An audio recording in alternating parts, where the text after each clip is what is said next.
Oke, selamat datang di episode 3 bersama saya Alfian Redra, seorang marketers yang sudah berpengalaman 15 tahun di dunia marketing yang saat ini juga lagi berproses untuk menjadi investor. Baik sahabat semua ya, di episode 3 kali ini kita akan ngomongin tentang ya kenapa sih banyak ya investor properti pemula itu zonk. Salah satunya adalah tidak paham yang namanya muamalah ya atau fikih-fikih muamalah. Ini penting banget karena sebagai seorang muslim ya mau investasi itu tentunya harus kita terikat kepada hukum syara atau hukum syariat. Biar apa?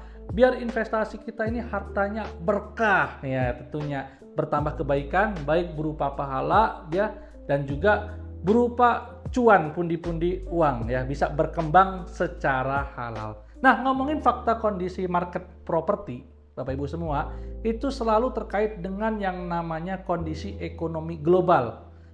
Baik ekonomi makro maupun mikro, tapi tentunya makro. Misalnya nih ada kebijakan apa sedikit tentang suku bunga, ya itu tentunya properti akan goyang.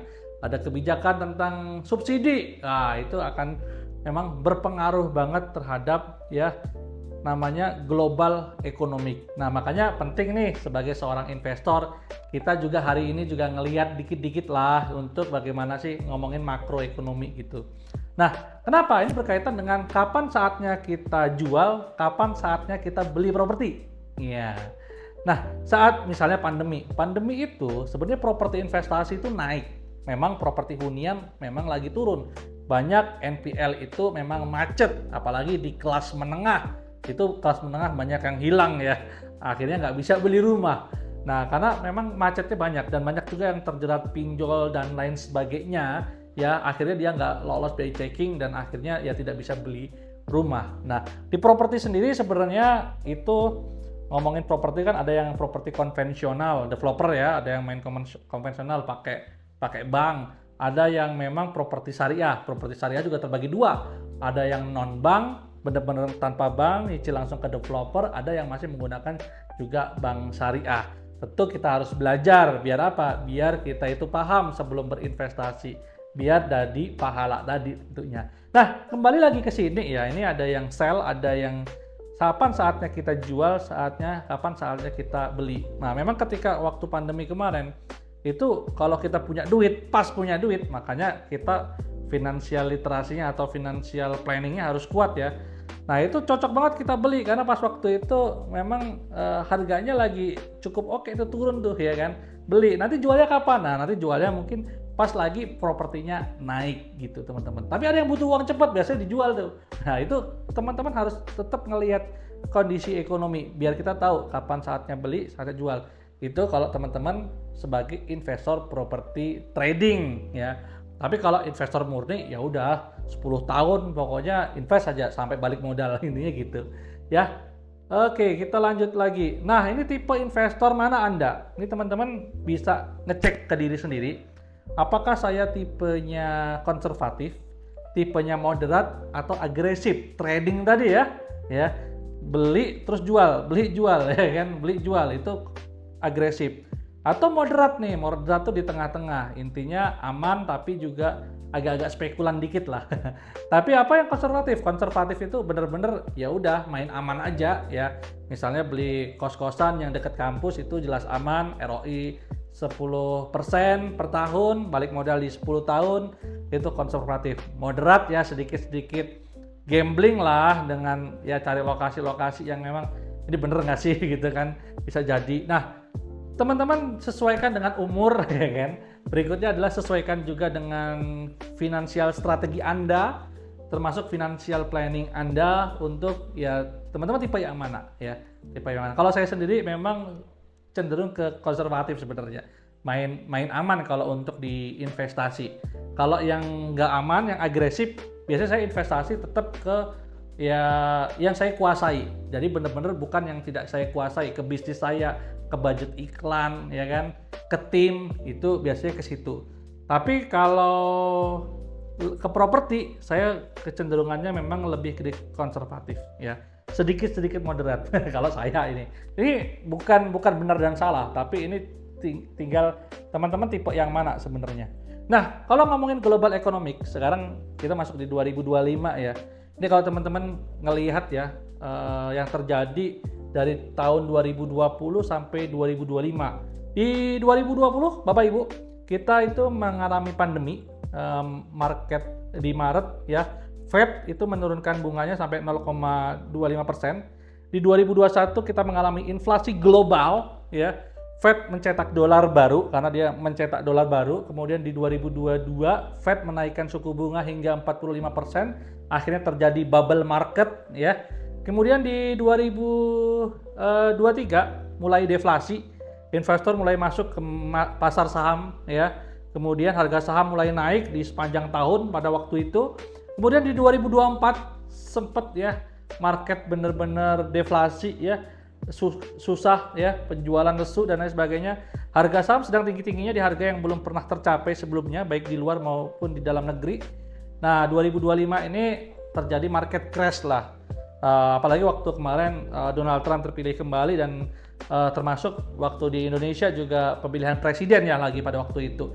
Nah sektor ekonomi itu akan lihat ya, kapan orang itu akan memindahkan duitnya ke sektor yang memang aman ya. Karena pada waktu itu pasar modal ya sedang gila-gilanya ya kan. Ini luar biasa kalau kita lihat ya. Nah, balik lagi, sorry. Oke, nah rata-rata di mana sih uang idle itu atau uang nganggur itu hari ini ya. Kebanyakan ternyata uang idle itu hanya berputar di 4 ini. Bursa saham, reksadana ya, SBN, surat berharga lainnya, saham. Jadi bursa saham, reksadana, saham dan SBN. Keempat deposito. Walaupun deposito real, tapi dia itu balik-balik lagi nanti diputrinya ya ke ya namanya pengusaha-pengusaha yang nanti akhirnya dia melakukan investasi di pasar non real. Nah, dan kalau kita lihat di bursa efek itu perputaran duitnya itu ada 11.000 triliun. Di bank itu cuma 9.000 triliun ya. Jadi kalau kita bedah lagi ya teman-teman, nah ini fakta hari ini, uang itu hanya beredar di sektor non real saja. Jumlahnya berapa nanti kita bedah ya. Yang mana sehingga ini kan ini rumah tangga, ini perusahaan ya. Nah, rumah tangga itu kan aktivitasnya ada sewa, ada upah, udah ujroh ya, ada lahan, ada tenaga kerja. Ini pasar faktor produksi. Di sini ada pasar barang ya, jual beli lah ya, jual beli, trading. Nah, di sini ada namanya pasar keuangan atau pasar derivatif. Dan pasar derivatif ini berkembang biasanya sampai ke 6 tahap perkembangannya. Yang mana uang beredar itu ya hanya beredar di lembaga perbankan dan pasar modal. Tadi udah kita lihat ya berapa di perbankan ada 9.000 triliun, sisanya ada di pasar modal yang besar, paling besar di pasar modal, sehingga akhirnya muternya di pasar sekunder ya, jual beli saham ya, sehingga nanti terjadi namanya capital gain di sini gelembung terus ya, akhirnya bubble ekonomik yang akhirnya menjadi sebuah krisis ekonomi ya. Wah, saya jadi kayak pengamat keuangan ya. Ya, ini ya namanya pasar keuangan, sektor non real ya, teman-teman. Nah, ini persentasenya. Jadi uang fisik ya yang beredar itu cuma 4,3%. 63% di pasar modal, di perbankan ada 32%. 63 tambah 32 berapa kira-kira teman-teman? 95%. Jadi hampir 95% atau bisa dikatakan 95 sekian 7% itu beredar di pasar non real dan juga bank. Ya. Nah, uang fisik, uang kartal yang beredar cuma berapa? 4,3%. Bayangin. 90% vs 95% vs 5%. Jadi pantas saja kita tuh susah rebutan uang yang 5% ini. Karena duit beredar di pasar ya non real rata-rata. Makanya saya memang salah satu investor yang suka ngajakin teman-teman untuk ayo pindahkan, geserin duitnya ya di sektor yang bener-bener real. Karena apa? Ekonomi umat akhirnya berputar, teman-teman. Oke, nah ini foto saya bersama Mas Hanafi Rais. Anaknya Pak Amin Rais. Pak Amin Rais kan sempat jadi ketua MPR ya pada waktu itu. Nah, ini anak pertamanya. Saya barengan waktu itu di Sekolah Investor Sirkah. Beliau juga sempat invest juga di beberapa project kita di Bisara.id. Saya juga konsultan juga di project beliau. Jadi memang menjadi investor muslim itu adalah impian banyak orang. Bagaimana tidak? Karena Anda tetap bisa menghasilkan uang walau tidak aktif bekerja atau dalam tanda kutip pasif. Nah ini menarik banget ya teman-teman semua.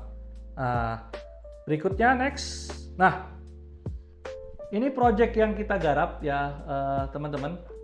Bersama Mas Hanafi Rais pada waktu itu kita main di properti hunian, tapi juga semi-semi bisa untuk investasi. Makanya kita waktu itu tagline-nya hunian fungsional pertama kali yang ada di Yogyakarta, karena bisa fungsinya untuk hunian, juga bisa untuk investasi atau untuk di guest house.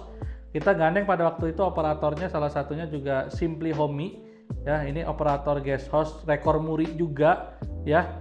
Nah waktu itu kita ya di sini kenapa pentingnya tadi harus paham konsep syariah. Jadi ternyata investasi itu selain jual beli rumah, ternyata bisa loh kita waktu itu saya mendampingin untuk konsep syirkah bangun rumahnya ya. Jadi ketika bangun rumah satu proyek belum ada rumah contohnya, bisa nih disirkain dulu, habis itu dijual dibagi hasil.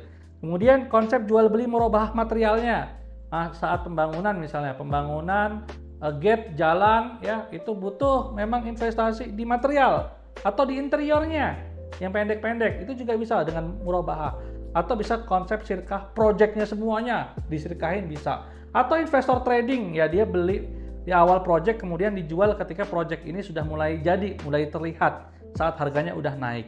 Nah waktu itu kita sempat bikin bedah potensi investasi properti di Yogyakarta. Nah ini termasuk salah satu contoh ya, dan ini sudah tutup buku ya. Untung everybody happy, jadi semua investor happy ya. Karena kita jalankan ini konsepnya insya Allah sesuai dengan syariah Bapak Ibu. Di Bogor sempat berkolaborasi juga dengan Pak Erson. Ada 11 apart kos syariah di belakang Dramaga ya, yang mana kita di sini bantuin calon pensiunan untuk bisa ternak kamar kos dari satu IP Bogor. Dan ini jadi solusi karena dengan apart kos ini walaupun nanti dapat izinnya yang berlaku di negara juga SHM SRS ya, bukan dapat SHM, itu orang-orang yang punya duit cuma 300 jutaan, 200 jutaan tetap bisa berinvestasi di properti. Nggak perlu punya miliaran. Nah ini jadi solusi sebenarnya. Dan sudah 11 apart kos terbangun ya teman-teman, dan okupasinya 90%, bahkan ada satu kondo villa yang disewakan itu sampai hampir 3 juta per malam ya, per bulan. Ya bayangin kalau 3 juta per bulan, kalau punya 10 kamar berarti 30 juta. Cukup nggak punya 30 juta per bulan untuk pensiun? Anak-anak udah selesai sekolah. Cukup tentunya ya Bapak Ibu ya. Oke. Nah itu kita punya program pensiunan, contoh kamarnya seperti ini ya Bapak Ibu semuanya. Kita juga ada circle komunitasnya, ada 300 investor yang sudah bergabung di sini menikmati passive income. Kawasannya sekitar 3 hektar. Konsepnya green, 70% itu lahan terbuka hijau, yang dibikin bangunan tuh cuma 30% dikelilingin sungai ya, dan terbukti 11 tower ya. Di support juga ekosistem, ada cafe, Alfamart, security 24 jam, laundry, ada kampung Inggrisnya, ada kampung Qurannya, ada kampung marketingnya. Gitu teman-teman, itu mungkin sedikit gambaran ya. Kita juga ada project di tengah kota Bogor. Nah silahkan jangan lupa follow dan subscribe, nyalakan lonceng biar teman-teman dapat informasi selanjutnya tentang bagaimana sih kita bisa ternak kos-kosan di Indonesia ini. Thank you. Assalamualaikum warahmatullahi wabarakatuh.